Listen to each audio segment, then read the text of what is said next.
Okay, students, 4.9 and hopefully a much shorter video today after the two gargantuan lessons that we've just had. It's just one individual skill, a new tool for our toolbox, if you like, and a very powerful one called implicit differentiation. But the first thing I want you to do is I want you to reflect on how limited the tools we already have can be.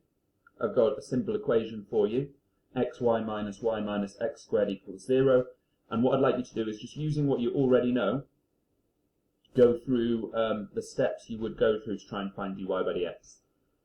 Spend a couple of minutes thinking about it, see if you can find a way to get the gradient, and then we'll talk about this new technique. So pause the video, have a go. Okay, and this new technique we're going to look at is called implicit differentiation. What is this? Well, it's this idea of differentiating a whole equation with respect to a single variable,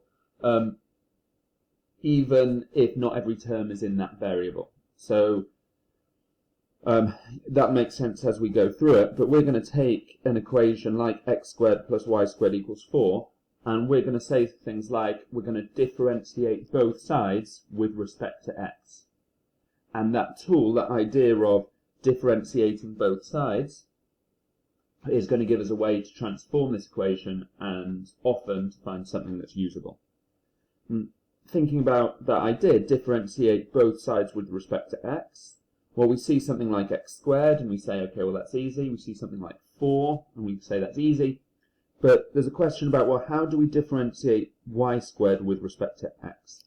And what we're going to use is the simple idea that's inherent in the chain rule, which is if I want to differentiate something with respect to x, well, that's going to be the same thing as differentiating with respect to y multiplied by dy by dx. And this idea is inherent in implicit differentiation, and using our fraction notation, it's intuitive, right? Because, oh yeah, the dy's cancel, so d by dx is the same as d by dx. And that intuition guides us through how to do these questions, and it's a powerful tool. So let's look in the abstract first. If I've got d by dx of a function in terms of y, that could be y squared or it could be something else, well, what do we do there? We differentiate with respect to y instead. So d by dy of f of y, and then we multiply by dy by dx. Or in other words, it's f dash of y dy by dx. And that's, I guess, the key to unlocking everything else, because then if we're given a product, well, we just do the product rule as normal, but then we deploy this idea. So d by dx of f of y g of x, well, the first thing I'm going to do is I'm going to differentiate the first term. So d by dx of f of y, and I'm going to leave the second term the same, g of x, and then I'm going to add on, leave the first term the same, and then differentiate the second term with respect to x, which is just going to be g dash of x. But then this idea, d by dx of f of y, well, we've covered that above in the previous example. D by dx of f of y is f dash of y dy by dx. And it's key here that the dash, if I'm going to use this notation, that is in reference to the variable that's quoted. So f dash of y means d by dy of f of y. And hopefully that's clear for you. So this is d by dx of f of y, and I multiply it by g of x, and then I add on that second term. And one thing we can understand here, there's a lot of notation going on, but basically, with implicit differentiation, if the variable's x, I just differentiate it as normal. If the variable's y, I differentiate with respect to y, and then just multiply by dy by dx. And that's really all there is to it. And a quotient Well, we get exactly the same effect. So v du minus u dv comes out as g of x, that's v, du, which is differentiate with respect to y, then multiply by dy by dx, minus u dv, so f of y g dash of x, all over v squared g of x all squared. So we can deploy all our normal rules with implicit differentiation. We just remember that if we have a different variable, we can differentiate with respect to that variable, but then we multiply by dy by dx or the equivalent.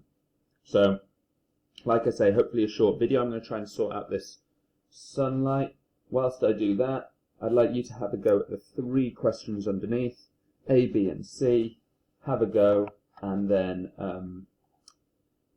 once you've had a go, unpause the video and we'll try and go through them together.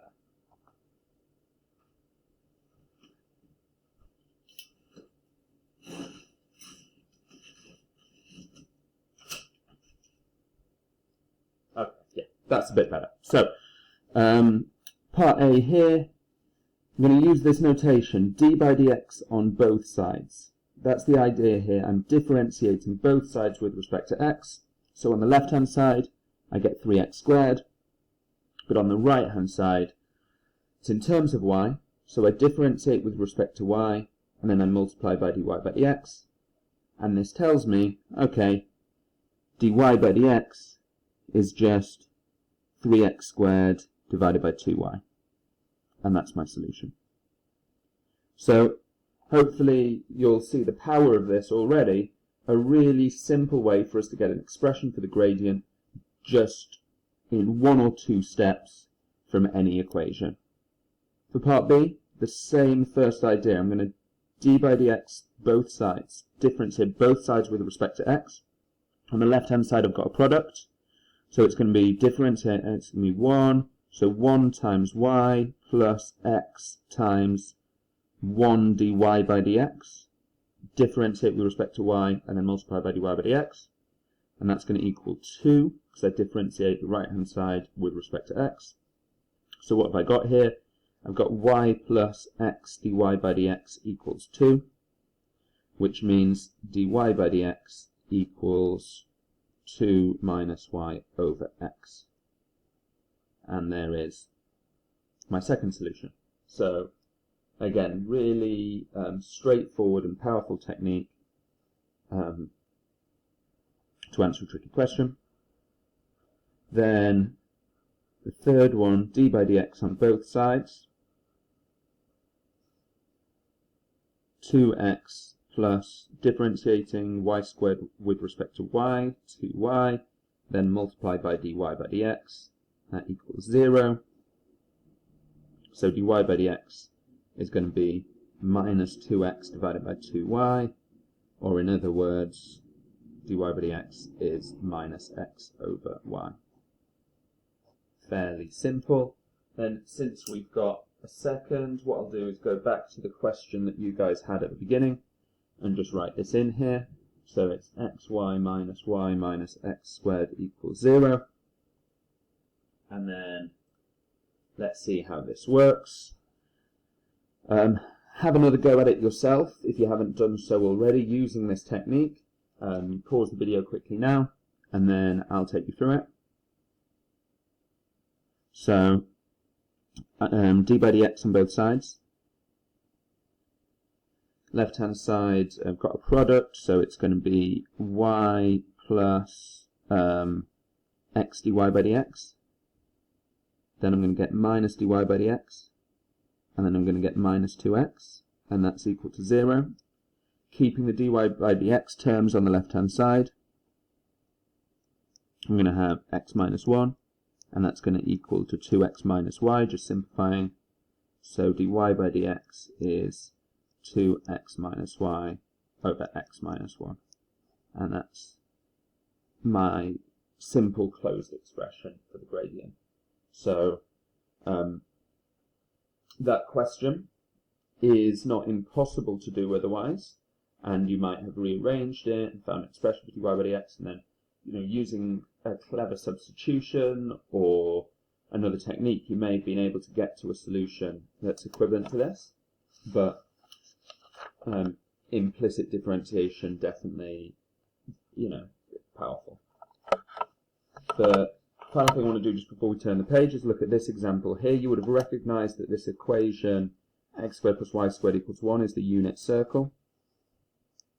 So let's just think about this expression, whether it makes sense here. So if I have the unit circle, what we're talking about is the gradient of any point on this curve. So first of all, if I think about points where y equals 0, which there's 2, I must have an undefined gradient, and I can see that that's true in this expression because the denominator is equal to 0. For points where x equals 0, I must have a 0 gradient, and that's also going to be true. And then if I think about the sign here, well, drawing a tangent on, the gradient of the tangent is going to be positive, where one of these values is positive and the other one is negative.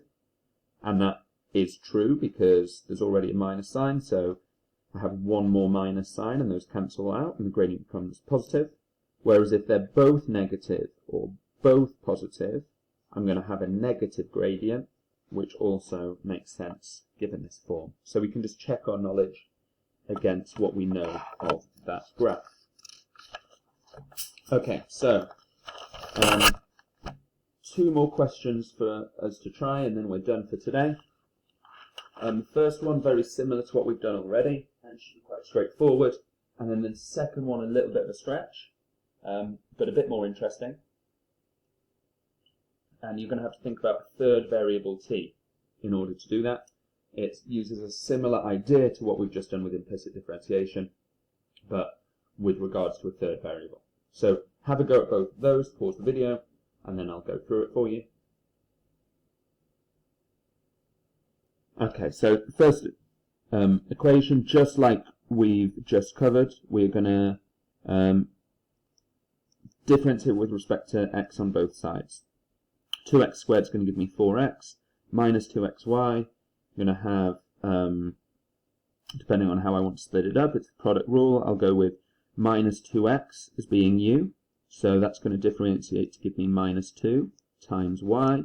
But then I'm also going to get minus 2x times by dy by dx. And then for plus y squared, if I differentiate that, I'm going to get plus 2y dy by dx. Differentiating with respect to y, and then multiplying by dy by dx, and all that equals 0.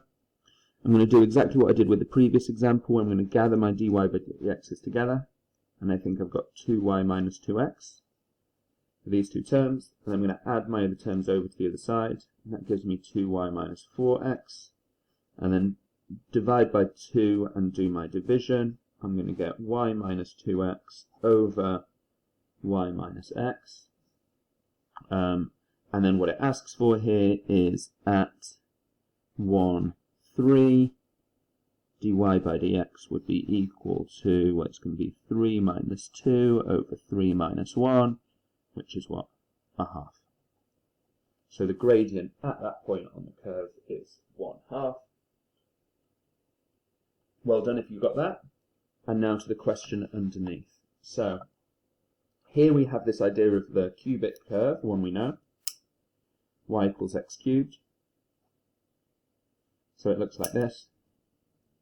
And what we have is a point that moves along this. So a point moving along this curve, and it does so such that its velocity parallel to the x-axis is a constant, 3 centimeters per second. And we need to find its velocity parallel to the y-axis. So what we can do here is we can introduce a variable for time, and if the velocity parallel to the x-axis is 3, what that means is the change of x with respect to time is constant and 3. And what we're trying to find is dy by dt, the velocity parallel to the y-axis. And using this chain rule idea, Well, we know that dy by dt is going to be the same as dy by dx times by dx by dt. dy by dx is 3x squared, and dx by dt is 3. So dy by dt is going to be 9x squared. And then a, if x equals 6, then dy by dt is going to be 9 times 6 squared, so 9 times 36, which 10 times 36 is 360, and then minus 36 is going to be, what, 324. And for b, what does it say when y equals 8? Well, if y equals 8, then using the initial equation, x equals 2. So dy by dt is going to be 9 times 4, which is 36. So what do we have here? We have, when the x value is smaller, we have a much smaller vertical velocity. When the x value is bigger, we have a much bigger vertical velocity. And the final thing before we go today, I just want us to look at that on Desmos. So here's our curve. You can see y equals x cubed here. And then what you can see is I've got actually 3 points. I've got one that's just got the velocities that we put in, so 3t, and then I've used x cubed, so 3t cubed is 27t cubed as the y coordinate. And what I'm going to do is just vary t here, and we're going to see all these points move. You can see the blue one is moving at a constant speed of 3, because for every 1 that t increases, the x coordinate increases 3.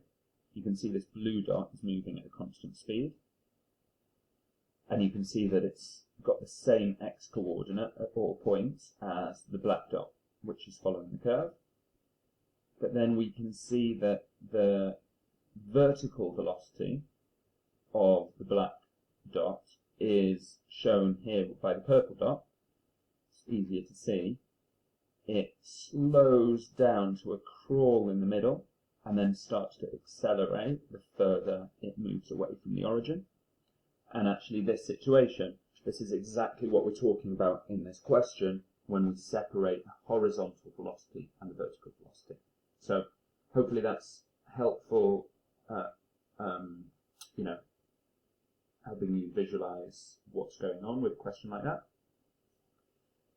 Final thing is just at the bottom here. Our calculators are blessed with a special implicit differentiation function, which allows you to input a whole equation to specify your 2 variables, and you will get an expression for dy by dx straight out of your calculator.